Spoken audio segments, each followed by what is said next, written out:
WNBA is finally getting attention, and a lot of it from fans and the media, and a lot of it has to do with one person, Caitlin Clark, who is fast becoming the face of the WNBA. But because even sports have now become so politically divisive, both sides of the partisan media are claiming the attention she is receiving, either positive or negative, isn't because she's just an awesome player, but because of her race and or sexuality. The latest flashpoint being her exclusion from the Team USA Olympic basketball team, the right-leaning media losing their collective minds, saying it must be because she's white.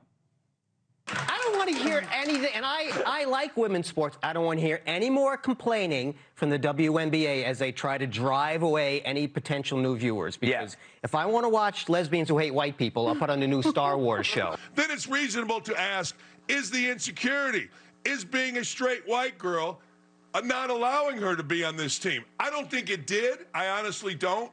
But people are asking it, and I think rightfully so. And we know Caitlin Clark clearly is white, and she has a serious, I believe, fiance boyfriend, and she's straight. And I think there is an element here that is impossible to miss, where you have a largely black lesbian league that doesn't want to welcome a white, straight woman who is getting all of this attention and all of these accolades into their league like you ordinarily would. Look, I don't know whether she deserves to be on the team. There are legitimate arguments, whatever. But when it comes to Caitlin Clark, the race card came up way before the so-called Olympic snub, but it came from the other side. I do think that there is a thing called pretty privilege. There is a thing called white privilege. There is a thing called tall privilege. And we have to acknowledge that. But I do think that she is more relatable to more people because she's white, because she's attractive. And unfortunately, there still is that stigma against the LGBTQ plus community. Or maybe it's because she's the best college basketball player like ever and hits three-pointers from the parking lot. And that gets people excited. But she's also still a rookie. Last month, in which Clark made her WNBA debut, the league set attendance records with more than half the games selling out. It's like 150-something% increase from last year. Arenas across the WNBA filled at an average of 94% of capacity. There's a reason they call it the Caitlin Clark effect. It's almost like the rise in fan excitement has been so fast, so meteoric, the media commentators don't know what to do with it, right? So inevitably, they go for the low-hanging fruit, race and sexuality. For example, after Clark was on the wrong end of a hard foul by an opposing player, yes, a black player, both sides went nuts. I'm not saying this is my interpretation, but it's part of the conversation out there that a lot of the league sees this white, straight woman coming in and being embraced by the United States of America, and maybe they're not white, and maybe they're not straight, and they think, what the hell is this? America has a hard time looking at a black woman go aggressively towards a white woman. They better get used to it because this is how these women play the game. This anti-white hate towards Caitlin Clark is exactly that. It's anti-white. I don't get the obsession with her race. Joining me now is Rachel DeMita, former basketball player, now a podcaster with a big following. Her podcast is called Courtside Club. Rachel, thank you very much for coming on the show. Appreciate it. All right, so first, just what do you make of all this?